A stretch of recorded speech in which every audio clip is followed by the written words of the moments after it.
Singer ਦਾ ਗਾਣਾ ਸੁਣ ਲਓ, ਪਰ ਕਈਆਂ ਨੇ ਉਹੀ ਗਾਣਿਆਂ ਦੀਆਂ ਤਰਜ਼ਾਂ ਦੇ ਉੱਪਰ ਸਾਡੇ ਯੋਧਿਆਂ ਦੀਆਂ ਵਾਰਾਂ ਗਾਉਣੀਆਂ ਸ਼ੁਰੂ ਕਰ ਦਿੱਤੀਆਂ।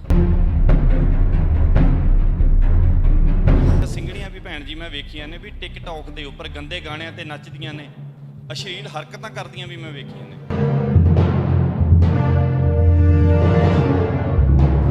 ਜੰਮਦਾ ਜਵਾਕ ਜਿਹਨੂੰ ਹਲੇ ਬੋਲਣਾ ਸਟਾਰਟ ਹੀ ਕੀਤਾ, ਉਹ ਵੀ ਕਹਿੰਦਾ ਕਿ ਮੇਰੀ ਗਰਲਫ੍ਰੈਂਡ ਕਿਉਂ ਨਹੀਂ ਹੈਗੀ।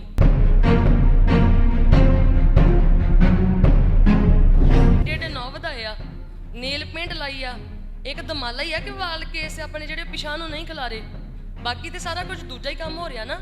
ਫਟੀਆਂ ਫਟੀਆਂ ਜੀਨਾਂ ਪਾਈਆਂ ਨੇ, ਉੱਚੇ ਉੱਚੇ ਟੋਪ ਪਾਇਆ, ਸਰੀਰ ਦੀ ਪ੍ਰਦਰਸ਼ਨੀ ਕਰ ਰਹੀਆਂ। ਜੇ ਕੋਈ ਥੱਲੇ ਗਲਤ ਕਮੈਂਟ ਕਰੇ, ਸਾਡੇ ਲੋਕੀ ਕਹਿਣਗੇ ਜੀ ਤੁਹਾਨੂੰ ਧੀਆਂ ਭੈਣਾਂ ਦੀ ਇੱਜ਼ਤ ਕਰਨ ਦਾ ਨਹੀਂ ਪਤਾ।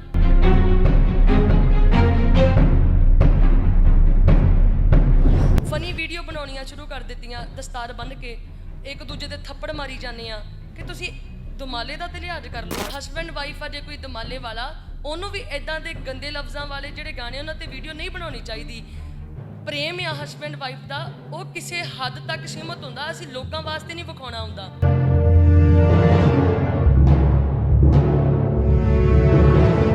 YouTube ਦੇ ਉੱਪਰ ਵੀਡੀਓ ਪੈ ਰਹੀ ਆ, ਘਰੋਂ ਕਿਸੇ ਦੀ ਭੈਣ ਨੂੰ, ਕਿਸੇ ਦੀ ਧੀ ਨੂੰ ਕੋਈ ਕੱਢ ਕੇ ਲੈ ਕੇ ਜਾ ਰਿਹਾ, ਜਾ ਕੇ ਤੁਸੀਂ ਆਪਣੇ ਘਰ ਵਸਾਉਣੀ ਆ ਜਾਂ ਤੁਹਾਡੇ ਘਰ ਧੀ ਆਊਗੀ, ਉਹ ਇਦਾਂ ਦੇ ਕੰਮ ਕਰੂਗੀ ਤੇ ਤੁਹਾਡੇ ਤੇ ਕੀ ਬੀਤੇਗਾ। ਤੁਸੀਂ ਕਿਸੇ ਦੀ ਧੀ ਭੈਣ ਨੂੰ ਆਪਣੇ ਘਰ ਲੈ ਕੇ ਆਉਣਾ ਚਾਹੁੰਦੇ ਹੋ, ਉਹਨਾਂ ਦੇ ਘਰਦਿਆਂ ਦੀ ਬਿਨਾਂ ਪਰਮਿਸ਼ਨ ਤੋਂ, ਤੇ ਜੇ ਤੁਹਾਡੀ ਭੈਣ ਇਹੋ ਜਿਹੀਆਂ ਗੱਲਾਂ ਕਰਦੀ, ਫਿਰ ਸਾਨੂੰ ਦੁੱਖ ਲੱਗਦਾ।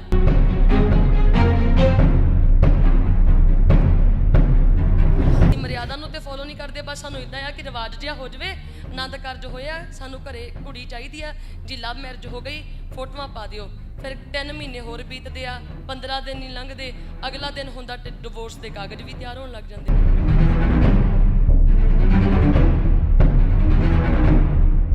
ਪੁੱਛਿਆ ਕਿ ਜੀ ਸਾਡਾ ਬੁੜਾ ਸੀਗਾ, ਕੁੱਤੇ ਨੇ ਉਹਨੂੰ ਵੱਢ ਲਿਆ ਸੀ, ਤੇ ਮੁੜ ਕੇ ਕੁੱਤਾ ਜਿਹੜਾ ਹਲਕਿਆ ਹੋਇਆ ਕੁੱਤਾ ਸੀ, ਉਹਨੇ ਕੁੱਤੇ ਨੂੰ ਮਰ ਗਿਆ, ਦੋਨਾਂ ਦੀ ਮੌਤ ਹੋ ਗਈ, ਤੇ ਲਓ ਜੀ ਸ਼ਹੀਦਾਂ ਸਿੰਘਾਂ ਦੀ ਜਗ੍ਹਾ ਬਣ ਗਈ।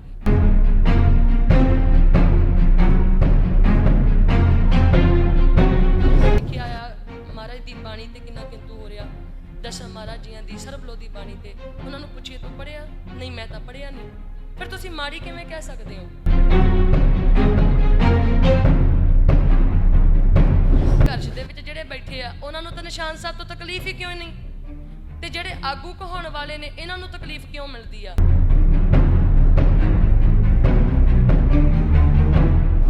ਇਹ ਸੰਘਰਸ਼ ਚੱਲਿਆ, ਨਿਸ਼ਾਨ ਸਾਹਿਬ ਦੀ ਕਮਾਨ ਹੇਠਾਂ ਚੱਲਿਆ। ਇਹ ਜਿੱਤਣ ਵਾਸਤੇ, ਜਿੱਦਣ ਵੀ ਜਿੱਤਿਆ ਸੀ ਉਦਣ ਵੀ ਇਹ ਕੇਸਰੀ ਨਿਸ਼ਾਨ ਹੀ ਝੁਲਣੇ ਆ।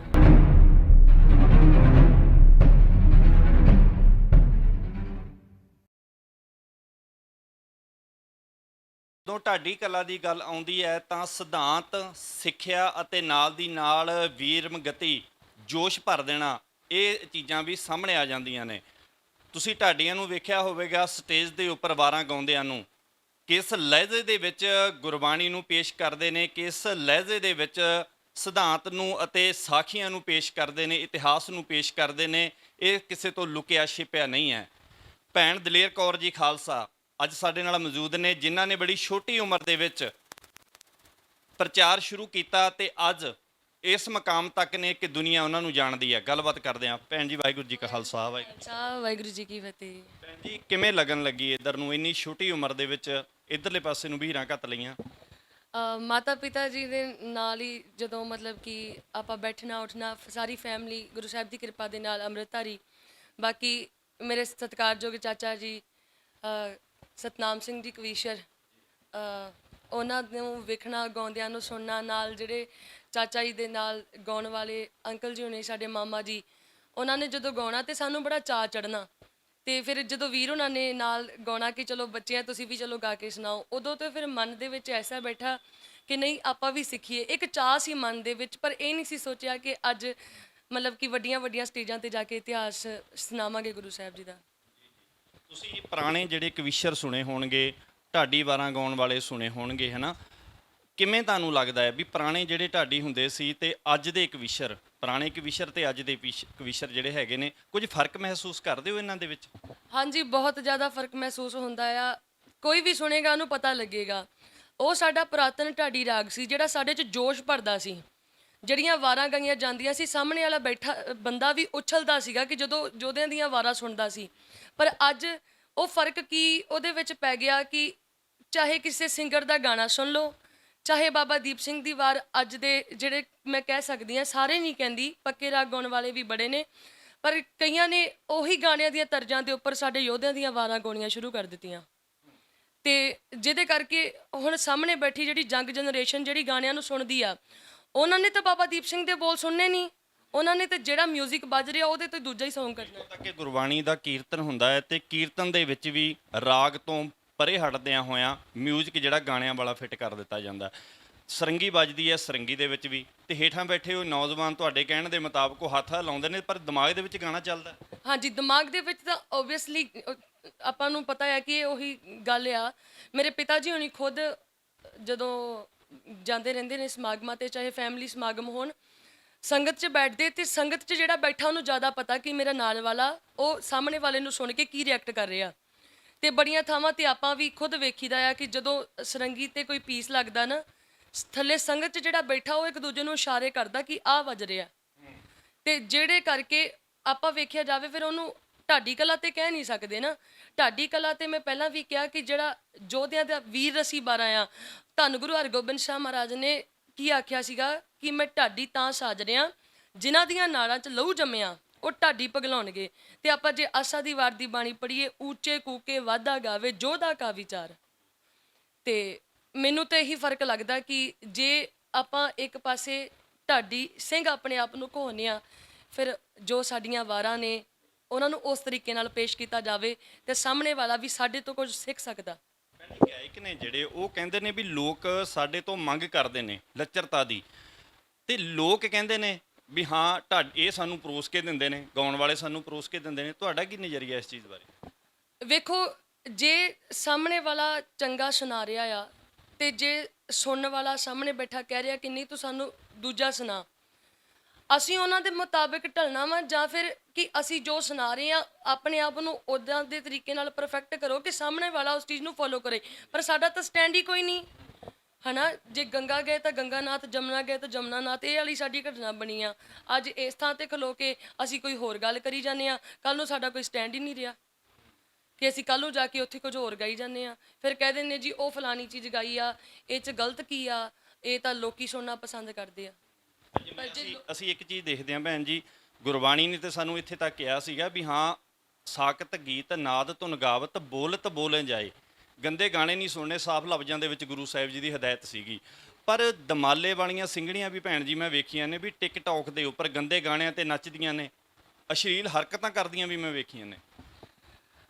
ਤੁਸੀਂ ਬਹੁਤ ਵਧੀਆ ਸਵਾਲ ਮੈਨੂੰ ਪੁੱਛਿਆ, ਜਿਹੜਾ ਮੈਂ ਚਾਹੁੰਦੀ ਸੀ ਕਿ ਇਹ ਆਪਾਂ ਵਿਚਾਰ ਕਰੀਏ ਹੈ ਨਾ ਲਾਈਵ ਦੇ ਵਿੱਚ, ਕਿ ਇਹ ਆਪਣੀ ਇੰਟਰਵਿਊ ਜੇ ਕੋਈ ਸੁਣੇ ਮੇਰੀ ਭੈਣ। ਮੈਂ ਬੜੀਆਂ ਭੈਣਾਂ ਨੇ ਜਿਨ੍ਹਾਂ ਨੂੰ ਪਰਸਨਲੀ ਮੈਸੇਜ ਕਰ ਚੁੱਕੀ ਹਾਂ, ਭੈਣ ਜੀ ਇਹ ਸਾਨੂੰ ਸਾਡੇ ਗੁਰੂ ਸਾਹਿਬਾਨਾਂ ਨੇ ਸੰਕੋਚਣ ਵਾਸਤੇ ਕਿਹਾ, ਜਿਹੜਾ ਕੰਮ ਅਸੀਂ ਕਰਨੇ ਸ਼ੁਰੂ ਕਰ ਦਿੱਤੇ ਆ। ਇਹ ਦੁਮਾਲਾ ਪਤਾ ਨਹੀਂ ਕਿੰਨੀਆਂ ਕੁ ਸ਼ਹਾਦਤਾਂ ਹੋਈਆਂ ਇਹ ਸਾਡੀ ਸਰਦਾਰੀ ਵਾਸਤੇ, ਕਿ ਅੱਜ ਅਸੀਂ ਗੁਰੂ ਗੋਬਿੰਦ ਸਿੰਘ ਮਹਾਰਾਜ ਨੇ ਆਖਿਆ ਸੀ ਨਾ ਕਿ ਇਨ ਗਰੀਬ ਸਿੱਖਣ ਕੋ ਦੋ ਮੈਂ ਪਾਤਸ਼ਾਹੀ, ਤੇ ਉਹ ਪਾਤਸ਼ਾਹੀ ਉਹ ਮਹਾਰਾਜ ਨੇ ਜਿਹੜੇ ਸਾਨੂੰ ਆਪਣਾ ਹੀ ਰੂਪ ਦੇ ਕੇ ਨਵਾਜਿਆ। ਫਿਰ ਜਿਹੜੇ ਲੋਕੀ ਸਾਡੇ ਤੇ ਅੱਗੇ ਹੀ ਉਂਗਲਾਂ ਕਰਦੇ ਨੇ ਆਪਸ ਦੇ ਵਿੱਚ, ਜਿਹੜੇ ਧਰਮਾਂ ਦੇ ਵਿੱਚ ਅਜੇ ਵੀ ਵੰਡੀਆਂ ਪਾ ਕੇ ਬੈਠੇ ਨੇ, ਸਾਡੇ ਨਾਲ ਖਾਰ ਖਾਂਦੇ ਆ, ਉਹਨਾਂ ਨੂੰ ਅਸੀਂ ਇੱਕ ਚੀਜ਼ ਦੇ ਰਹੇ ਹਾਂ ਕਿ ਤੁਸੀਂ ਸਾਡੇ ਬਾਰੇ ਹੋਰ ਖਿਲਾਫ ਬੋਲਣਾ ਸ਼ੁਰੂ ਕਰੋ। ਮਹਾਰਾਜ ਨੇ ਜਿਨ੍ਹਾਂ ਚੀਜ਼ਾਂ ਤੋਂ ਵਰਜਿਆ, ਅੱਜ ਅਸੀਂ ਉਹ ਟਿਕਟੌਕ ਦੇ ਉੱਪਰ ਇੱਕ ਫੋਲੋਅਰਸ ਲੈਣ ਵਾਸਤੇ ਕਿ ਸਾਰੀ ਦੁਨੀਆ ਸਾਨੂੰ ਵੇਖੇ। ਬੜੀਆਂ ਭੈਣਾਂ ਨੇ ਜਿਹੜੀਆਂ ਸਹੀ ਕੰਮ ਕਰ ਰਹੀਆਂ ਨੇ, ਉਹਨਾਂ ਭੈਣਾਂ ਨੂੰ ਸਮਝਾ ਰਹੀਆਂ ਕਿ ਤੁਸੀਂ ਇਦਾਂ ਦੇ ਕੰਮ ਨਾ ਕਰੋ। ਪਰ ਆਪਾਂ ਕੀ ਵੇਖ ਰਹੇ ਹਾਂ, ਸੂਟ ਸਲਵਾਰ ਪਾਇਆ, ਕਿਹੋ ਜਿਹਾ ਗੰਦਾ ਗਾਣਾ ਚੱਲਦਾ ਹੈ। ਆਸ਼ਕਾਂ ਵਾਲੇ ਗਾਣੇ ਜਿਹੜੇ ਆ ਉਹ ਅਸੀਂ ਸ਼ਰੇਆਮ ਗਾਉਣੇ ਸ਼ੁਰੂ ਕਰ ਦਿੱਤੇ। ਮੈਂ ਕਹਿੰਦੀ ਹਾਂ ਕਿ ਹਸਬੈਂਡ ਵਾਈਫ ਆ ਜੇ ਕੋਈ ਦਮਾਲੇ ਵਾਲਾ, ਉਹਨੂੰ ਵੀ ਇਦਾਂ ਦੇ ਗੰਦੇ ਲਫ਼ਜ਼ਾਂ ਵਾਲੇ ਜਿਹੜੇ ਗਾਣੇ ਉਹਨਾਂ 'ਤੇ ਵੀਡੀਓ ਨਹੀਂ ਬਣਾਉਣੀ ਚਾਹੀਦੀ। ਪ੍ਰੇਮ ਆ ਹਸਬੈਂਡ ਵਾਈਫ ਦਾ, ਉਹ ਕਿਸੇ ਹੱਦ ਤੱਕ ਸੀਮਤ ਹੁੰਦਾ, ਅਸੀਂ ਲੋਕਾਂ ਵਾਸਤੇ ਨਹੀਂ ਵਿਖਾਉਣਾ ਹੁੰਦਾ। ਪਰ ਉਹਦੇ ਕਰਕੇ ਤੁਸੀਂ ਕੀ ਸਾਬਿਤ ਕਰਨਾ ਚਾਹੁੰਦੇ ਹੋ ਕਿ ਅਸੀਂ ਇਹ ਕਿਹੋ ਜਿਹੇ ਕੰਮਾਂ ਵਾਸਤੇ ਤੁਰ ਪਏ, ਫਨੀ ਵੀਡੀਓ ਬਣਾਉਣੀਆਂ ਸ਼ੁਰੂ ਕਰ ਦਿੱਤੀਆਂ, ਦਸਤਾਰ ਬੰਨ੍ਹ ਕੇ ਇੱਕ ਦੂਜੇ ਦੇ ਥੱਪੜ ਮਾਰੀ ਜਾਂਦੇ ਆ, ਕਿ ਤੁਸੀਂ ਦੁਮਾਲੇ ਦਾ ਤੇ ਲਿਹਾਜ਼ ਕਰ ਲਓ ਨਾ। ਦਰਬਾਰ ਸਾਹਿਬ ਦੀਆਂ ਵੀਡੀਓ ਵੀ ਜਿਹੜੀਆਂ ਵਾਇਰਲ ਹੋਈਆਂ ਨੇ, ਦਰਬਾਰ ਸਾਹਿਬ ਦੇ ਵਿੱਚ ਗੰਦੇ ਗਾਣਿਆਂ ਦੇ ਉੱਪਰ, ਤਲਾਅ ਦੇ ਕੰਢੇ ਦੇ ਉੱਪਰ ਕਿਵੇਂ ਡਿਸਕੋ ਡਾਂਸਰ ਹੋ ਰਹੇ ਨੇ। ਅਸੀਂ ਵੇਖਦੇ ਹਾਂ ਕਿ ਜਿਹੜਾ ਲਾਗੇ ਦੀ ਲੰਘ ਰਿਹਾ ਉਹ ਉਹਨਾਂ ਨੂੰ ਫੜ ਕੇ ਰੋਕ ਸਕਦਾ ਕਿ ਨਹੀਂ ਰੋਕ ਸਕਦਾ। ਤੇ ਉਹੋ ਜਿਹੇ ਕੰਮ ਜਿਹੜੇ ਨੇ, ਮੈਨੂੰ ਲੱਗਦਾ ਕਿ ਇਹ ਕਿਤੇ ਨਾ ਕਿਤੇ ਜੇ ਸਾਹਮਣੇ ਵਾਲਾ ਗਲਤੀ ਕਰ ਰਿਹਾ, ਪਹਿਲੀ ਗੱਲ ਤੇ ਸਾਡਾ ਪਰਿਵਾਰ ਆ ਜਿਹੜਾ, ਕਿਉਂਕਿ ਬੱਚੇ ਨੂੰ ਸਾਧ ਬਣਾਉਣਾ ਮਾਂ ਬਣਾਉਂਦੀ, ਚੋਰ ਬਣਾਉਂਦਾ ਮਾਂ ਬਣਾਉਂਦੀ ਆ, ਕਿਉਂਕਿ ਮਾਂ ਪਹਿਲਾ ਟੀਚਰ ਆ। ਕਿਉਂਕਿ ਬੱਚੇ ਨੂੰ ਤੁਰਨਾ ਬੋਲਣਾ ਪਰਿਵਾਰ ਤੋਂ ਵਿੱਚੋਂ ਹੀ ਮਿਲਦਾ, ਜੰਮਦਾ ਤੇ ਨਹੀਂ ਬੋਲਦਾ, ਹੈ ਨਾ। ਜਿੱਦਾਂ ਜਿਹਾ ਉਹਨੇ ਸੁਣਨਾ ਉਹ ਜਿਹਾ ਕਰਨਾ। ਪਹਿਲਾਂ ਤੇ ਮਾਂ-ਬਾਪ ਨੇ ਕਿਹੋ ਜਿਹੀ ਸਿੱਖਿਆ ਦਿੱਤੀ ਅਸੀਂ ਉਹ ਵੇਖੀਏ। ਆਪਾਂ ਮਾਂ-ਬਾਪ ਨੂੰ ਮਾੜਾ ਨਹੀਂ ਕਹਿੰਦੇ। ਕਈ ਵਾਰ ਬੱਚੇ ਜੋ ਕੁਝ ਕਰਦੇ ਆ ਆਪਾਂ ਵੇਖਦੇ ਆ, ਮਾਂ-ਬਾਪ ਬੜੇ ਦੁਖੀ ਹੁੰਦੇ ਨੇ ਉਹਨਾਂ ਤੋਂ।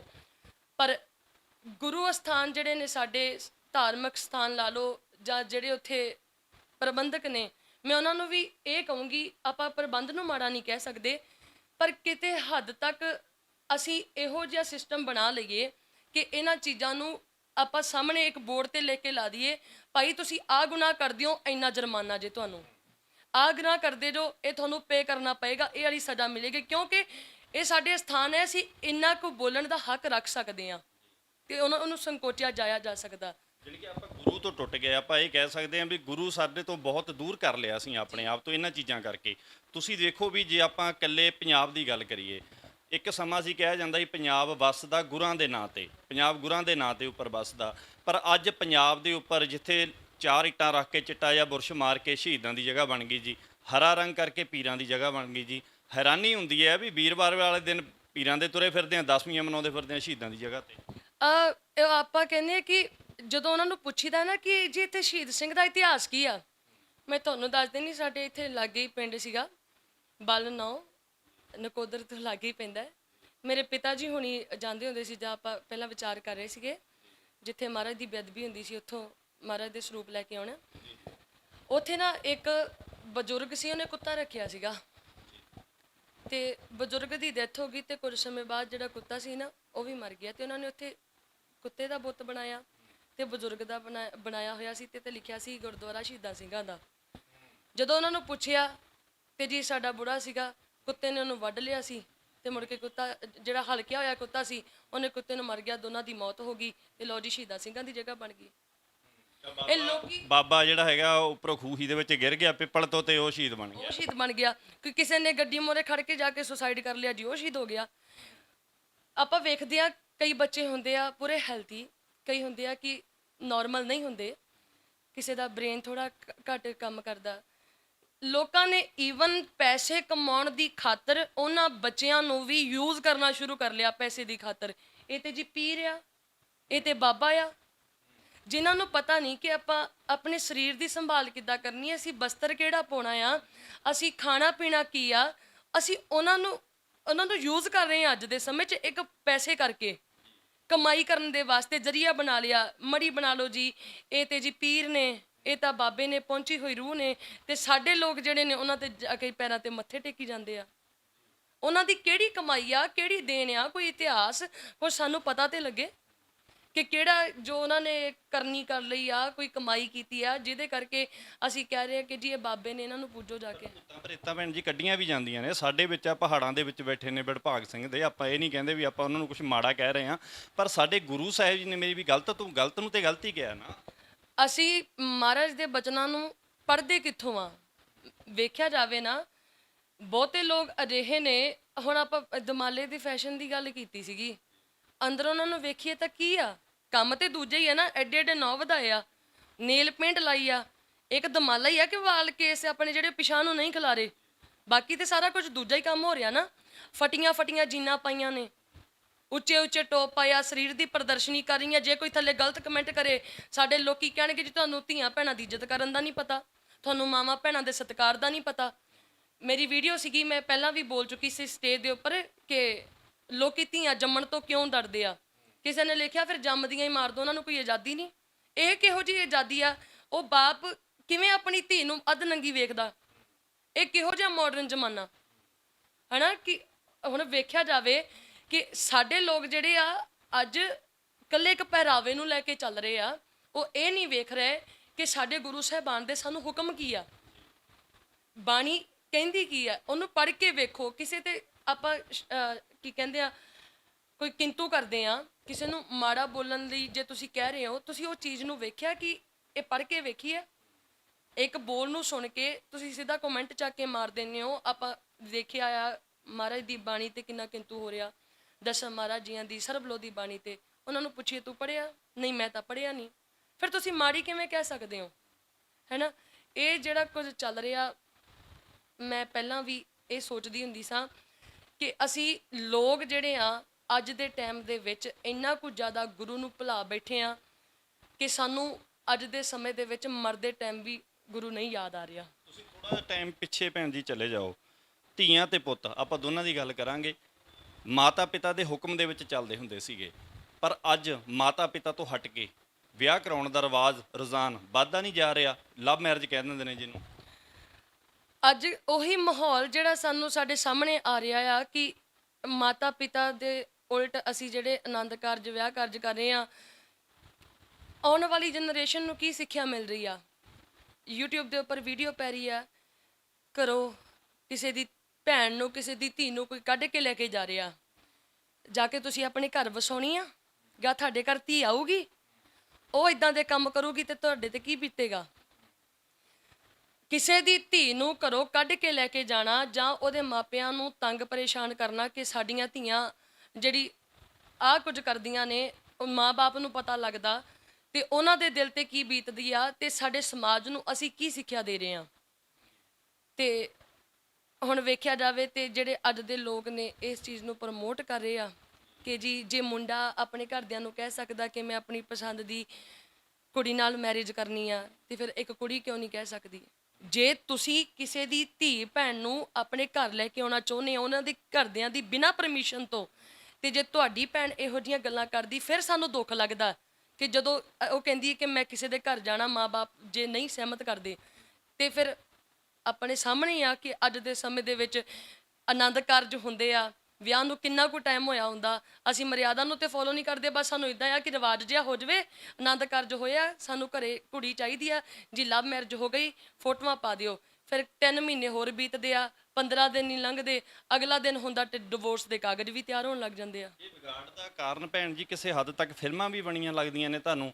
ਤੁਸੀਂ ਵੇਖੋ ਵੀ ਫਿਲਮਾਂ ਦੇ ਵਿੱਚ ਮਾਤਾ ਪਿਤਾ ਦਾ ਕਤਲ ਕਰਾ ਦਿੱਤਾ, ਨਾਲ ਦਾ ਜੰਮਿਆ ਹੋਇਆ ਜਿਹੜਾ ਵੀਰਾ ਸੀਗਾ ਉਹ ਵੀ ਕਤਲ ਕਰਵਾ ਲਿਆ, ਸਾਰਾ ਆਪ ਦਾ ਪਰਿਵਾਰ ਤਬਾਹ ਕਰਕੇ, ਤੇ ਅਖੀਰ ਦੇ ਵਿੱਚ ਫਿਲਮਾਂ ਦੇ ਵਿੱਚ ਸਿੱਖਿਆ ਕੀ ਦਿੱਤੀ ਜਾਂਦੀ ਹੈ? ਮੇਰੇ ਮੂੰਹ ਚੋਂ ਲਫ਼ਜ਼ ਨਿਕਲ ਗਿਆ ਸਿੱਖਿਆ, ਵੈਸੇ ਉਹ ਸਿੱਖਿਆ ਹੈ ਨਹੀਂ।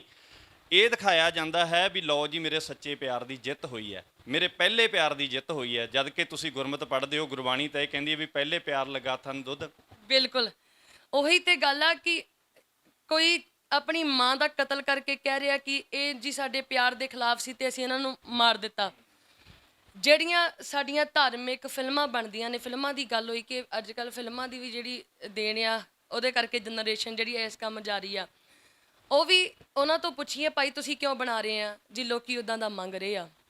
ਪਹਿਲਾਂ ਉਹ ਵੇਖਦੇ ਆ, ਫਿਰ ਹੀ ਮੰਗ ਕਰਦੇ ਨਾ ਕਿ ਇਦਾਂ ਦਾ ਹੋਰ ਕੁਝ ਆਵੇ। ਜਦੋਂ ਪ੍ਰੈਕਟੀਕਲ ਹੋ ਜਾਂਦਾ ਆ, ਫਿਰ ਅਗਾਂਹ ਦੀ ਗਾਂਹ ਹੋਰ ਚੀਜ਼ਾਂ ਦੀ ਮੰਗ ਕੀਤੀ ਜਾਂਦੀ ਆ। ਹੁਣ ਗੱਲ ਪਹਿਲਾਂ ਵੀ ਚੰਗੇ ਮਾੜੇ ਦੀ ਹੋਈ ਸੀ। ਜਿਹੜੀਆਂ ਚੰਗੀਆਂ ਮੂਵੀਆਂ ਨੇ, ਸਾਡੀਆਂ ਫਿਲਮਾਂ ਨੇ, ਸਰਕਾਰਾਂ ਕੀ ਕਰਦੀਆਂ ਨੇ? ਉਹਨਾਂ ਨੂੰ ਕੀ ਕੀਤਾ ਜਾਂਦਾ? ਉਹਨਾਂ ਨੂੰ ਬੈਨ ਕੀਤਾ ਜਾਂਦਾ।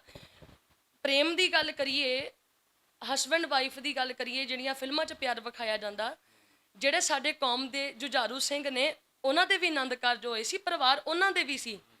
ਉਹਨਾਂ ਦੇ ਪਰਿਵਾਰਾਂ ਤੇ ਕੀ ਬੀਤੀ? ਸੰਘਰਸ਼ ਦੇ ਨਾਲ ਜਦੋਂ ਸਾਡੇ ਸਿੰਘ ਜੁੜੇ, ਪਰਿਵਾਰ ਉਹਨਾਂ ਨੂੰ ਥਾਣੇ 'ਚ ਲਿਜਾ ਕੇ ਜਲੀਲ ਕੀਤਾ ਜਾਂਦਾ ਸੀ, ਮਾਵਾਂ ਭੈਣਾਂ ਦੀਆਂ ਇੱਜ਼ਤਾਂ ਲੁੱਟੀਆਂ ਜਾਂਦੀਆਂ ਸੀ। ਤੇ ਅੱਜ ਕੱਲ੍ਹ ਜੇ ਗਾਣਿਆਂ ਦੇ ਵਿੱਚ ਵੇਖਦੇ ਹਾਂ, ਅੱਜ ਅਸੀਂ ਸਿੱਖੀ ਨਾਲ ਵੀ ਕੋਈ ਸਾਡਾ ਮਤਲਬ ਨਹੀਂ, ਸਾਡੇ ਪਰਿਵਾਰ ਨਾਲ ਵੀ ਸਾਨੂੰ ਕੋਈ ਮਤਲਬ ਨਹੀਂ, ਅਸੀਂ ਧੀਆਂ ਭੈਣਾਂ ਨੂੰ ਕਿਸ ਤਰ੍ਹਾਂ ਜਲੀਲ ਕਰ ਰਹੇ ਹਾਂ, ਉਹ ਸਾਡੇ ਸਾਹਮਣੇ ਅੱਜ। ਜਿਹਦੇ ਕਰਕੇ ਜੰਮਦਾ ਜਵਾਕ ਜਿਹਨੂੰ ਹਲੇ ਬੋਲਣਾ ਸਟਾਰਟ ਹੀ ਕੀਤਾ, ਉਹ ਵੀ ਕਹਿੰਦਾ ਕਿ ਮੇਰੀ ਗਰਲਫ੍ਰੈਂਡ ਕਿਉਂ ਨਹੀਂ ਹੈਗੀ। ਛੋਟੇ ਛੋਟੇ ਬੱਚਿਆਂ ਦੇ ਅੰਦਰ ਜਾਣੀ ਕਿ ਇਹ ਚੀਜ਼ ਭਰ ਗਈ ਹੈ। 3-3 ਸਾਲ ਦੇ ਬੱਚੇ ਆਪਣੀ ਮਾਂ ਨੂੰ ਕਹਿੰਦੇ ਕਿ ਮੇਰਾ ਹਸਬੈਂਡ ਕਿਉਂ ਨਹੀਂ, ਮੇਰੀ ਗਰਲਫ੍ਰੈਂਡ ਕਿਉਂ ਨਹੀਂ। ਆਪਣੀਆਂ ਮਾਵਾਂ ਭੈਣਾਂ ਅਸੀਂ ਵੇਖੀਆਂ, ਸਾਡੇ ਵੱਡਿਆਂ ਨੂੰ ਵੇਖ ਲਈਏ, ਜਦੋਂ ਕਿਸੇ ਵੱਡੇ ਬਜ਼ੁਰਗ ਨੇ ਆ ਜਾਣਾ, ਜਾਂ ਸੱਸ ਨੂੰ ਕਹਿ ਲਈਏ, ਸਾਡੀਆਂ ਦਾਦੀਆਂ ਦੀ ਸੱਸ ਨੂੰ ਕਹਿ ਲਈਏਗਾ, ਮਾਤਾ ਪਿਤਾ ਹੀ ਹੁਣ ਸਾਡੇ ਦਾਦਾ ਦਾਦੀ ਨੂੰ ਵੇਖ ਲਈਏ, ਉਹਨਾਂ ਨੇ ਆਉਣਾ, ਕੋਈ ਮਜ਼ਾਕ ਦੀ ਗੱਲ ਵੀ ਨਹੀਂ ਕਰਨੀ।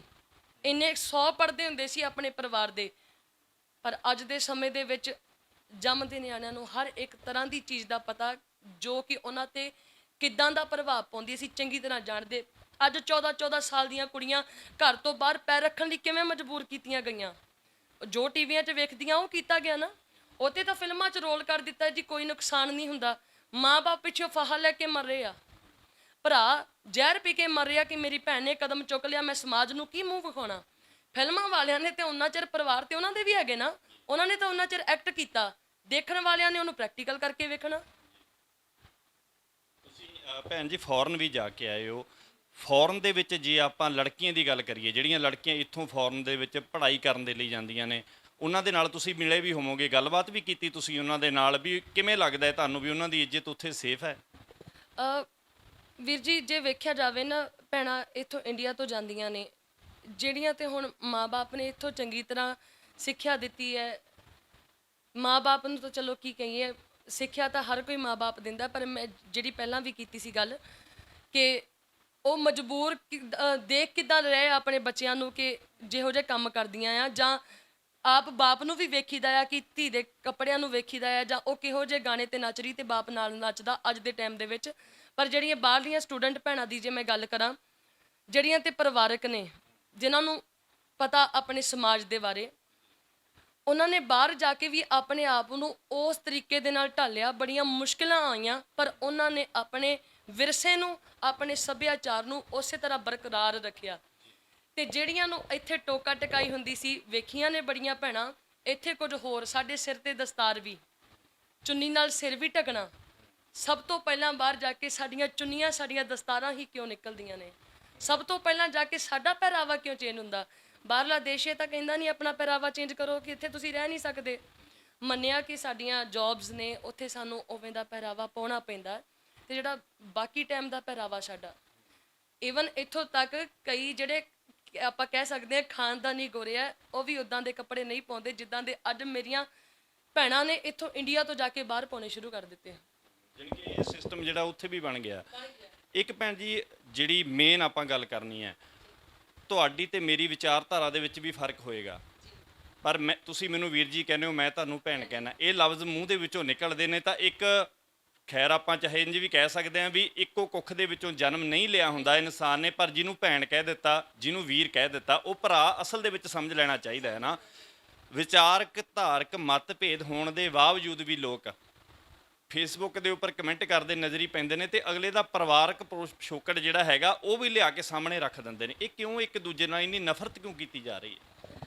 ਵੀਰ ਜੀ, ਆਪਾਂ ਇਹ ਕਹਿ ਸਕਦੇ ਹਾਂ, ਨਫ਼ਰਤ ਜਿਹੜੀ ਆ, ਇਹ ਅਸੀਂ ਕਿਸੇ ਨੂੰ ਵੇਖ ਰਹੇ ਹਾਂ ਕਿ ਉਹ ਚੜ੍ਹ ਕਿੱਦਾਂ ਰਿਹਾ। ਮੇਰੇ ਕੋਲ ਵੀ ਉਹ ਚੀਜ਼ ਹੈਗੀ, ਮੇਰੇ ਤੋਂ ਪਹਿਰਾਵਾ ਵੀ ਉਹ ਚੀਜ਼ ਹੈਗੀ ਆ, ਮੈਂ ਉਹੋ ਜਿਹੇ ਕੰਮ ਵੀ ਕਰ ਰਿਹਾ ਆ, ਪਰ ਇਹ ਜਿਹੜਾ ਬੰਦਾ ਆ, ਇਹ ਪ੍ਰਮੋਟ ਹੋ ਗਿਆ, ਇਹਨੇ ਇਹ ਗੱਲ ਕਿੱਥੋਂ ਕੱਢ ਦਿੱਤੀ, ਇਹਨੂੰ ਲੋਕਾਂ ਨੇ ਪਿਆਰ ਕਿਉਂ ਦੇਣਾ ਸ਼ੁਰੂ ਕਰ ਦਿੱਤਾ। ਇੱਕ ਪਾਸੇ ਲੋਕ ਕਹਿ ਰਹੇ ਜੀ ਤੁਸੀਂ ਬਹੁਤ ਵਧੀਆ ਕਰ ਰਹੇ ਹੋ, 100 ਕਮੈਂਟਾਂ ਦੇ ਵਿੱਚੋਂ ਇੱਕ ਕਮੈਂਟ ਆਉਣਾ ਤੁਸੀਂ ਦਿਖਾਵਾ ਕਿਉਂ ਕਰ ਰਹੇ ਹੋ। 100 ਕਮੈਂਟ ਆਏ ਨਾ, ਚੜ੍ਹਦੀ ਕਲਾ, ਮਹਾਰਾਜ ਬਾਣੀ ਤੇ ਬਾਣੀ ਨਾਲ ਜੋੜੀ ਰੱਖਣ। ਮੈਂ ਆਪਣਾ ਹੀ ਦੱਸ ਰਹੀ ਹਾਂ, ਕਿਸੇ ਦੇ ਹੁਣ ਕਮੈਂਟਾਂ ਨੂੰ ਤੇ ਆਪਾਂ ਕੀ ਕਹਿਣਾ। ਤੇ ਪਹਿਲੀ ਗੱਲ ਮੈਂ ਉਹਨਾਂ ਲੋਕਾਂ ਨੂੰ ਕਹਿੰਦੀ ਆ ਕਿ ਤੁਸੀਂ ਕਿਸੇ ਦੇ ਕਮੈਂਟ ਜਾ ਕੇ ਪਹਿਲਾਂ ਫਰੋਲਦੇ ਹੋ, ਕਿਸੇ ਦੀ ਧੀ ਭੈਣ ਦੀ ਫੋਟੋ ਚੱਕ ਕੇ ਮੁੜ ਕੇ ਤੁਸੀਂ ਆਪਣੇ ਫੇਸਬੁੱਕ ਦੇ ਪੇਜ ਤੇ ਪਾਉਂਦੇ ਹੋ, ਆਪਣੀਆਂ ਆਈਡੀਆਂ ਤੇ ਪਾਉਂਦੇ ਹੋ, ਉੱਤੇ ਭੱਦੇ ਭੱਦੇ ਸ਼ਬਦ ਲਿਖਦੇ ਹੋ। ਕੱਲ ਨੂੰ ਜਦੋਂ ਸਾਡੇ ਘਰ ਤੱਕ ਉਹ ਗੱਲ ਜਾਂਦੀ ਆ ਤੇ ਅਸੀਂ ਭੜਕ ਉੱਠਦੇ ਹਾਂ।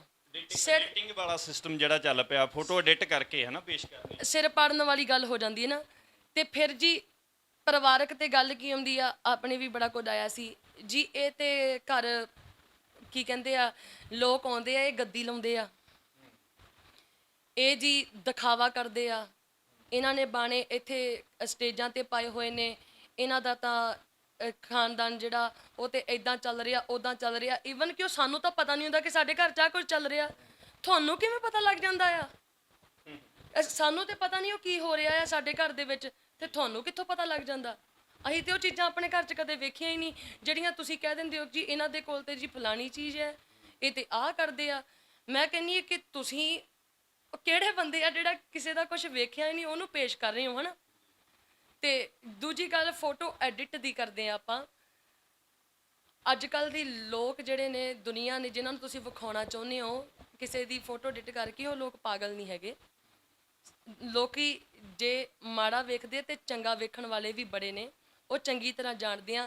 ਇੱਥੇ ਤੁਸੀਂ ਸਾਹਮਣੇ ਵਾਲੇ ਦੇ ਕਰੈਕਟਰ ਨੂੰ ਪੇਸ਼ ਨਹੀਂ ਕਰ ਰਹੇ, ਇੱਥੇ ਤੁਸੀਂ ਆਪਣੇ ਕਰੈਕਟਰ ਨੂੰ ਪੇਸ਼ ਕਰ ਰਹੇ ਆ ਕਿ ਅਸੀਂ ਇੱਕ ਪਾਸੇ ਤੇ ਆਪਣੇ ਧਰਮ ਦੀ ਗੱਲ ਕਰਦੇ ਆ ਤੇ ਦੂਜੇ ਪਾਸੇ ਅਸੀਂ ਮਨ ਦੇ ਵਿੱਚ ਈਰਖਾ, ਆਪਣੀ ਸੋਚ ਕਿਹੋ ਜਿਹੀ ਲੈ ਕੇ ਬੈਠੇ ਆ। ਜਿਵੇਂ ਭੈਣ ਜੀ ਕਿਸਾਨੀ ਅੰਦੋਲਨ ਚੱਲ ਰਿਹਾ, ਕਿਸਾਨੀ ਅੰਦੋਲਨ ਦੇ ਵਿੱਚ ਨਿਸ਼ਾਨ ਦੀ ਭੂਮਿਕਾ ਨੂੰ ਕਿਵੇਂ ਦੇਖਦੇ ਹੋ? ਖਾਲਸਾਈ ਨਿਸ਼ਾਨ ਦੀ ਭੂਮਿਕਾ, ਜੇ ਤੁਸੀਂ, ਤੁਹਾਡੇ ਮਨ 'ਚ ਕੀ ਬਲਬਲੇ ਨੇ ਤੁਹਾਡੇ ਦਿਲ ਦੇ? ਜਿੰਨਾ ਵੀ ਕਾਫਲਾ ਗਿਆ, ਜਿਸ ਸਮੇਂ ਆਪਣੀ ਇੱਕ ਜਗ੍ਹਾ ਤੇ ਪਹੁੰਚਣ ਵਾਸਤੇ ਟਿਕਰੀ ਬਾਰਡਰ ਵੱਲ ਨੂੰ ਜਦੋਂ ਗਏ ਆ, ਦਿੱਲੀ ਦੀਆਂ ਸੜਕਾਂ ਤੇ ਜਾ ਕੇ ਬੈਠਣਾ ਸੀ, ਰੁਕਾਵਟਾਂ ਕਿੰਨੀਆਂ ਆਈਆਂ, ਵੱਡੇ ਵੱਡੇ ਸਰਕਾਰ ਦੇ ਵੱਲੋਂ ਟੋਏ ਵੀ ਪੱਟੇ ਗਏ, ਸਾਡੇ ਨੌਜਵਾਨਾਂ ਨੇ ਉਹਨਾਂ ਨੂੰ ਭਰਿਆ, ਵੱਡੇ ਵੱਡੇ ਪਿੱਲਰ ਚੱਕ ਕੇ ਵੀ ਪਾਸੇ ਕੀਤੇ, ਵੱਡੇ ਵੱਡੇ ਰੋੜੇ ਵੀ ਪਾਸੇ ਕੀਤੇ, ਜਿਹੜੇ ਸਰਕਾਰ ਦੇ ਵੱਲੋਂ ਸਾਨੂੰ ਰੋਕਣ ਵਾਸਤੇ ਸਕੀਮਾਂ ਬਣਾਈਆਂ ਗਈਆਂ। ਤੇ ਜਿਸ ਸਮੇਂ ਨੂੰ ਫਤਿਹ ਕਰਦੇ ਸੀ ਤੇ ਉੱਥੇ ਜਦੋਂ ਬਾਕੀ ਜਾਣਿਆਂ ਦੇ ਜੋਸ਼ ਭਰਨ ਲਈ ਜੈਕਾਰਾ ਕੀ ਲੱਗਦਾ ਸੀ, ਬੋਲੇ ਸੋਨਿਹਾਲ ਸਤਿ ਸ਼੍ਰੀ ਅਕਾਲ। ਚਾਹੇ ਮੇਰਾ ਉਹਦੇ 'ਚ ਹਿੰਦੂ ਵੀਰ, ਮੁਸਲਿਮ ਵੀਰ, ਈਸਾਈ ਵੀਰ ਹੋਵੇ, ਉਹ ਵੀ ਚੜ੍ਹਦੀ ਕਲਾ ਦੇ ਨਾਲ ਸਬੂਤ ਦਿੰਦਾ ਸੀ।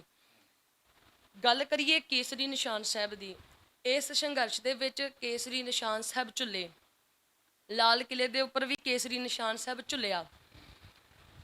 ਤੇ ਜਿਹੜੇ ਇਸ ਪ੍ਰੋਟੈਸਟ ਦੇ ਅੰਦਰ ਦੇਸ਼ਾਂ ਵਿਦੇਸ਼ਾਂ ਦੇ ਵਿੱਚ ਧੁੰਮਾਂ ਪਈਆਂ ਗੁਰੂ ਨਾਨਕ ਦੇ ਲੰਗਰਾਂ ਦੀਆਂ, ਕਿ 36 ਪ੍ਰਕਾਰ ਦੇ ਭੋਜਨ ਇੱਕ ਪ੍ਰੋਟੈਸਟ ਦੇ ਵਿੱਚ ਚੱਲ ਰਹੇ ਆ। ਬੜੇ ਲੋਕਾਂ ਨੇ ਪ੍ਰੋਟੈਸਟ ਕਰਕੇ ਵੇਖੇ, ਪਾਣੀ ਦੀ ਕਮੀ ਵੀ ਆਉਂਦੀ ਵੇਖੀ, ਖਾਣ ਵਾਸਤੇ ਕੁਝ ਨਹੀਂ ਮਿਲਿਆ, ਕਿੰਨੇ ਕਿੰਨੇ ਦਿਨ ਭੁੱਖੇ ਵੀ ਬੈਠਣਾ ਪਿਆ। ਪਰ ਇਸ ਪ੍ਰੋਟੈਸਟ ਦੇ ਅੰਦਰ ਸਾਡੇ ਪੀਜ਼ੇ ਦੇ ਲੰਗਰ, ਜਿਹਨੂੰ ਆਪਾਂ ਕਹਿ ਸਕਦੇ ਹਾਂ ਫਾਸਟ ਫੂਡ ਵੀ ਚੱਲੇ, ਕਿਸੇ ਨੂੰ ਆ ਮੂੰਗੀ ਮਸਰੀ ਦੀ ਦਾਲ ਵੀ ਨਹੀਂ ਕਿਸ ਸੰਘਰਸ਼ ਦੇ ਵਿੱਚ ਛਕਣ ਵਾਸਤੇ ਮਿਲੀ।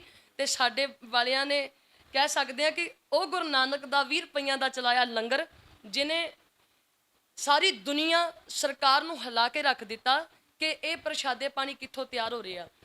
ਇਹ ਨਿਸ਼ਾਨ ਸਾਹਿਬ ਦਾ ਮੈਂ ਦੱਸ ਦੇਵਾਂ, ਗੁਰੂ ਘਰਾਂ ਦੇ ਉੱਪਰ ਝੂਲਦੇ ਆ, ਆਉਂਦਾ ਜਾਂਦਾ ਰਾਈ ਸਮਝਦਾ ਕਿ ਇੱਥੇ ਗੁਰੂ ਨਾਨਕ ਦਾ ਘਰ ਆ।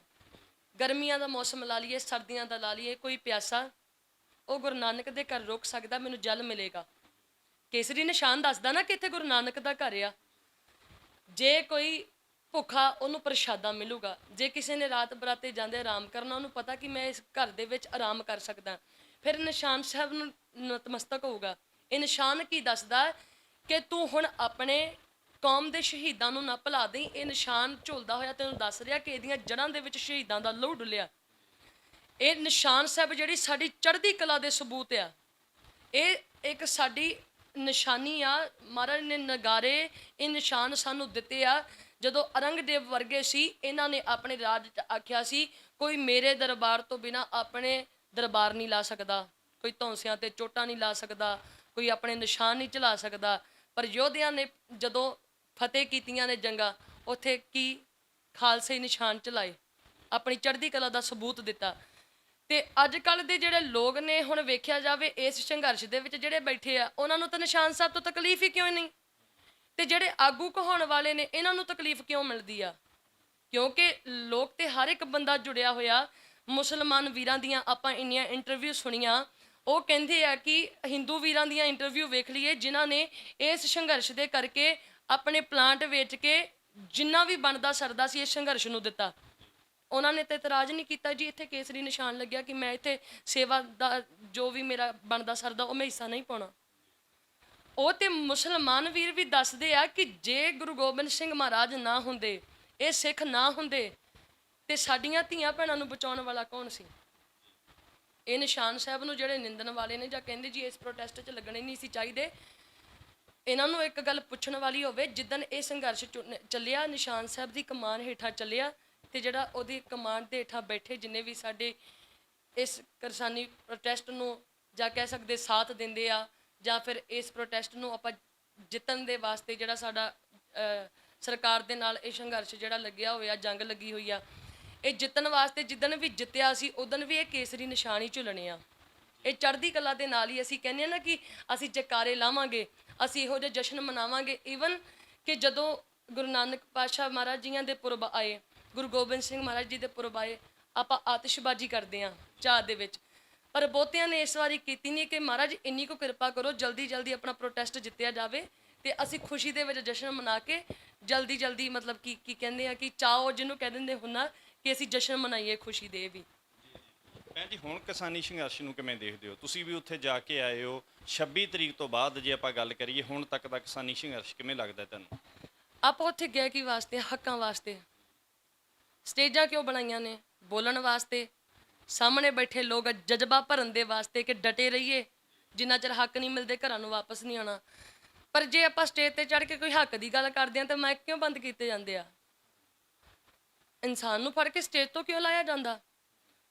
ਜੇ ਅਸੀਂ ਉੱਥੇ ਤੁਸੀਂ ਕਹਿੰਦੇ ਹੋ ਕਿ ਸ਼ਾਂਤੀ ਭੰਗ ਕਰਨੀ ਸੀ, ਆਹ ਵੇਖਿਆ ਜਾਵੇ ਪਹਿਲਾਂ ਇੱਥੇ 4 ਮਹੀਨੇ ਸੜਕਾਂ ਰੋਕ ਕੇ ਵੇਖੀਆਂ ਆਪਣੇ ਆਪਣੇ ਇਲਾਕਿਆਂ 'ਚ, 10 ਮਹੀਨੇ ਲਾ ਲਈਏ ਕੁੱਲ ਮਿਲਾ ਕੇ ਦਿੱਲੀ ਜਿੰਨਾ ਚਿਰ ਹੋ ਗਿਆ ਬੈਠਿਆਂ ਨੂੰ, ਉਹ ਤੇ ਪਹਿਲੇ ਵਾਲੇ 10 ਮਹੀਨੇ ਹੋ ਗਏ। ਕੀ ਕਿਸੇ ਨੇ ਵੇਖਿਆ ਕਿ ਕਿਸਾਨਾਂ ਵੱਲੋਂ ਡਾਂਗਾਂ ਚੱਕ ਕੇ ਭਰਾਈਆਂ ਗਈਆਂ? ਕਿਸੇ ਦੇ ਡਾਂਗਾਂ ਅਸੀਂ ਖਾਧੀਆਂ, ਛਿੱਤਰ ਅਸੀਂ ਖਾਧੇ, ਪਾਣੀ ਦੀਆਂ ਵਿਛਾੜਾਂ ਵੀ ਸਾਡੇ ਤੇ ਮਾਰੀਆਂ, ਉਹ ਵੀ ਅਸੀਂ ਸਹੀਆਂ। ਅੱਗਾਂ ਤੁਸੀਂ ਸਾਡੇ ਟੈਂਟਾਂ ਨੂੰ ਲਾ ਰਹੇ ਹੋ, ਰੋੜੇ ਤੁਸੀਂ ਸਾਡੇ ਤੇ ਮਾਰ ਰਹੇ ਹੋ, ਅਸੀਂ ਅੱਗੋਂ ਫਿਰ ਨਹੀਂ ਕੁਛ, ਅਸੀਂ ਫਿਰ ਬੈਠ ਕੇ ਸਤਨਾਮ ਵਾਹਿਗੁਰੂ ਦਾ ਜਾਪ ਕਰ ਰਹੇ ਹਾਂ। ਤੇ ਜਿਹੜੀਆਂ ਸਟੇਜਾਂ ਨੇ ਅਸੀਂ ਉੱਥੇ ਗੱਲ ਕਰਨੀ ਆ ਭਾਈ, ਸਰਕਾਰ ਨੂੰ ਇੰਨਾ ਚਿਰ ਹੋ ਗਿਆ, ਅਸੀਂ ਅਪੀਲਾਂ ਤੇ ਅਪੀਲਾਂ ਕੀਤੀਆਂ, ਜਥੇਬੰਦੀਆਂ ਨੂੰ ਸਵਾਲ ਪੁੱਛੀਦੇ ਆ ਭਾਈ ਇੰਨੀਆਂ ਤੁਸੀਂ ਮੀਟਿੰਗਾਂ ਕਰਕੇ ਆਇਓ, ਕੀ ਹੱਲ ਮਿਲਿਆ? ਹੱਲ ਤੇ ਕੋਈ ਨਹੀਂ ਕੱਢਿਆ ਗਿਆ। ਹਾਲੇ ਤੱਕ ਸਾਡੇ ਤੇ ਲਾਠੀ ਚਾਰਜ ਕੀਤੇ ਜਾਂਦੇ ਨੇ। ਕਿਉਂ?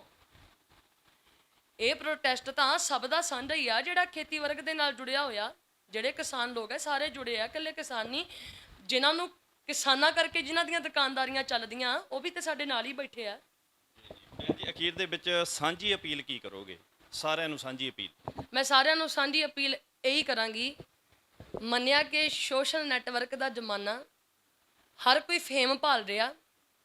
ਆਪਣੇ ਫੇਮ ਦੀ ਖਾਤਰ ਅਸੀਂ ਆਪਣੇ ਪਿਆਰ ਜਿਹੜੇ ਆ ਉਹਨਾਂ ਨੂੰ ਵੱਖ-ਵੱਖ ਨਾ ਕਰੀਏ।